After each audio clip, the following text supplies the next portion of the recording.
The great difficulty for the speculator is always the same. It is the tyranny of impulse. The average man permits his feelings to guide his decisions. This is the fatal error in the game. The market cares nothing for hope. It ignores fear entirely.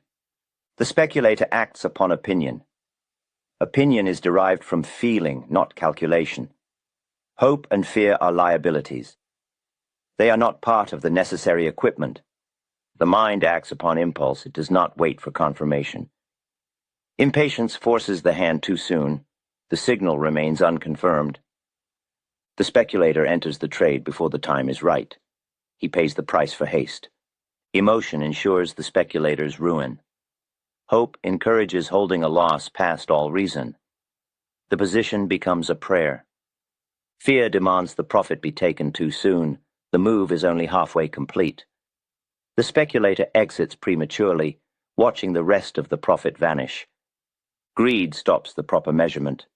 It keeps the speculator in the market when the time factor demands an exit. The unorganized mind acts spontaneously, ensuring eventual failure. The market moves by fixed law. It is mathematical in nature. The movement is never random. The speculator must recognize this truth. The successful trader removes the personal element entirely. His mind becomes cold. He replaces feeling with a rule. The calculations must be perfect before the entry. The plan must be written down. It is a business plan, not a hopeful wish. The speculator cannot afford to act upon assumption. He must act only upon proof. The proof lies in the geometry of price and time. It is not found in the pit of the stomach.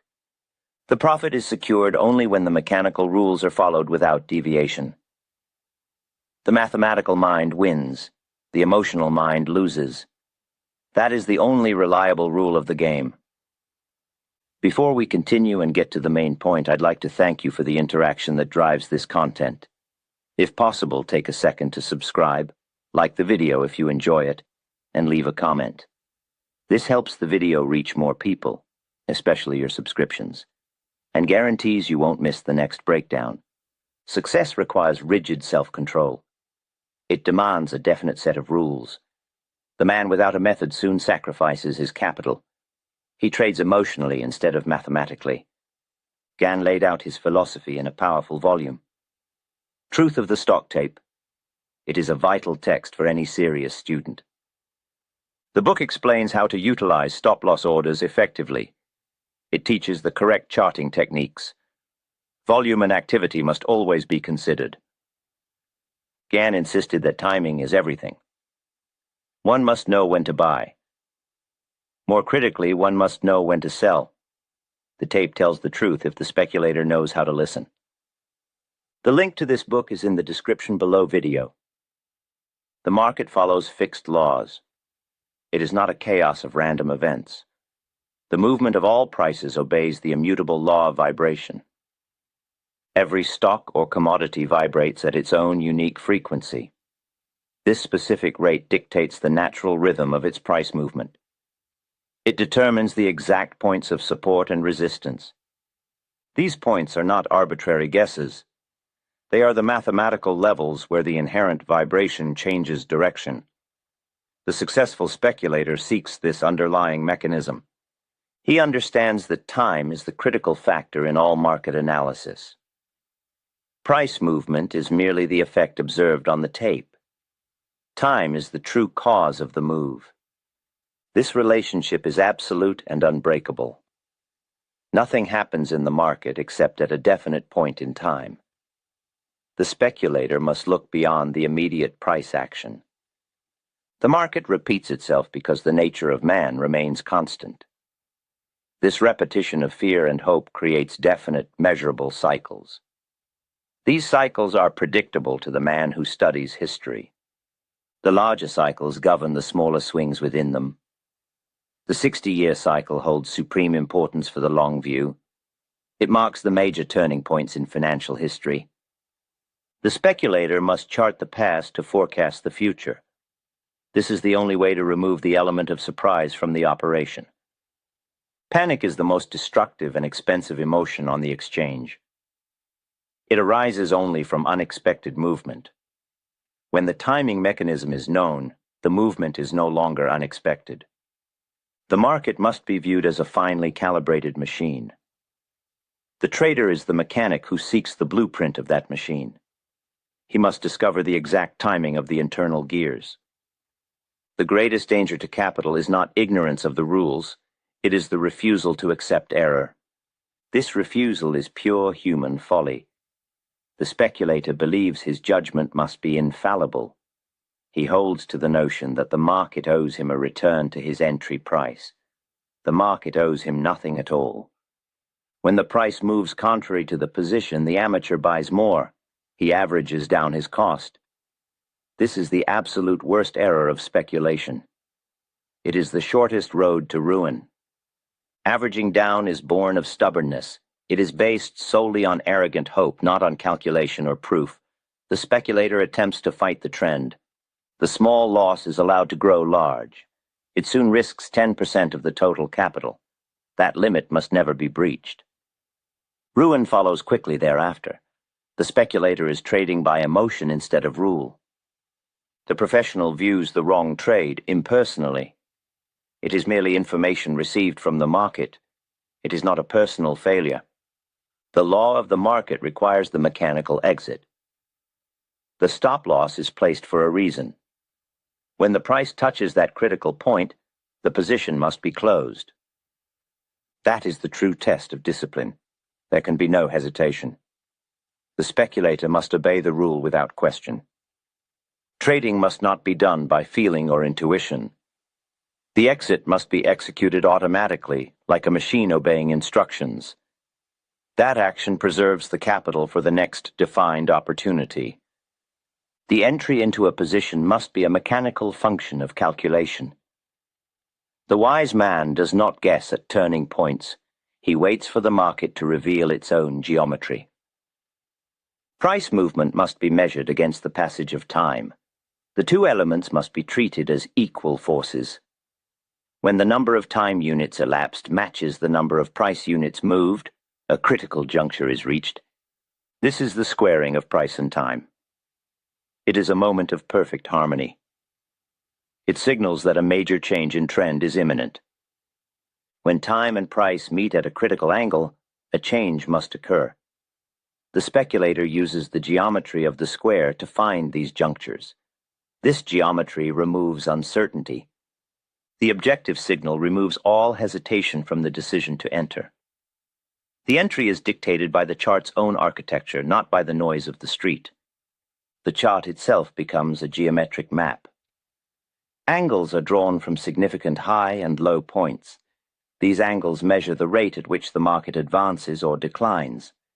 The most important angle is the 45-degree line. This is the 1:1 ratio. It means 1 unit of price moves for every 1 unit of time. This angle represents perfect balance. Price traveling on the 1:1 line shows a strong, sustainable move. When price breaks below the 1:1 on an advance, trouble is near. The entry is based on these calculated lines. The speculator initiates the trade only when price confirms the geometry. He waits for a decisive break through a key angle. Or he waits for the price to test a major calculated support line. The action must touch the point indicated by the map. The rules for entry are absolute. They provide a blueprint for mechanical execution. They prevent the speculator from chasing the market or acting on impulse. The entry is not a gamble. It is the execution of a precise mathematical instruction. The system defines the opportunity. The wise man simply obeys the rule. This method ensures the maximum amount of certainty. It allows the speculator to commit capital only when the odds are overwhelmingly in his favor. The entry is defined by arithmetic. The exit must also be a calculation. The wise speculator first determines the maximum cost of his education. Risk management is the supreme law. It is codified in the rules. No venture should ever jeopardize the whole. The system mandates strict capital protection. One must never risk more than 1/10 of total capital. This is the limit on any single trade. Exceeding this limit invites disaster. It is the first step toward ruin. The stop loss is not a suggestion. It is a physical order placed immediately upon entry. It defines the point where the calculation is proven wrong. The speculator accepts this cost instantly. It is the price of new information. The market will sometimes move against the position. This is the nature of speculation. The fool holds on and prays for a miracle. The wise man allows the stop to execute. Moving the stop order further away is strictly forbidden.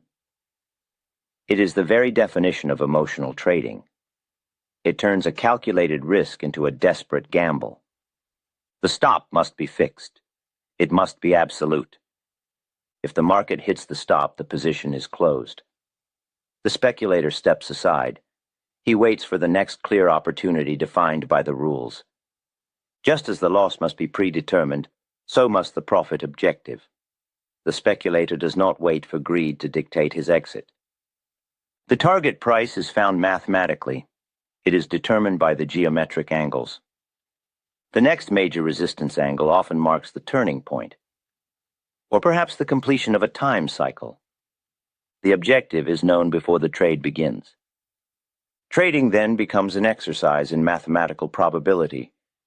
It is a business of cold, precise execution. This mechanical method removes fear. It removes the destructive influence of hope. Mental discipline is the speculator's true capital.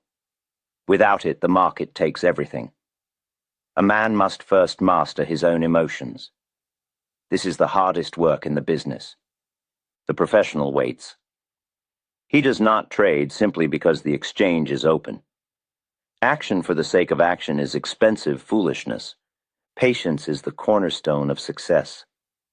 The speculator must wait for the exact moment. The setup must meet precise geometric conditions. If the conditions are not met, he stands aside.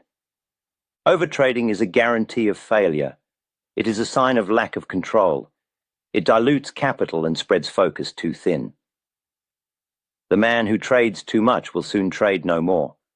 A daily record must be maintained. This is more than a list of figures. It is an account of the mind. The speculator records his feelings during every transaction. This reveals the exact point where emotion overruled cold calculation. Self-analysis must be rigorous. The ultimate goal is mechanical execution. The system must be designed to trade itself. This eliminates hope. It eliminates paralyzing fear. The trader must concentrate entirely on his own method. He ignores all outside noise. Other opinions generate doubt.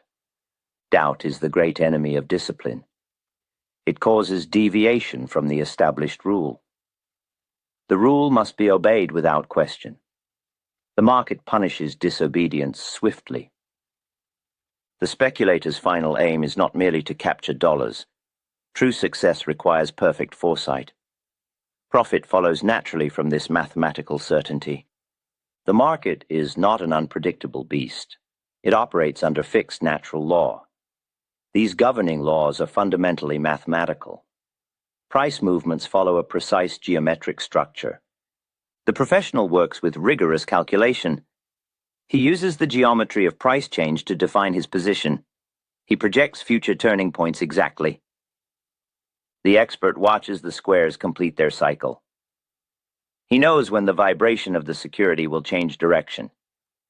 He relies only on the fixed angle of ascent or decline. Trading then becomes an exact profession. It is divorced entirely from the instinct of the common gambler. The market is conquered through mathematics and reliance on the fixed natural order. Discipline is merely following the path laid out by the law.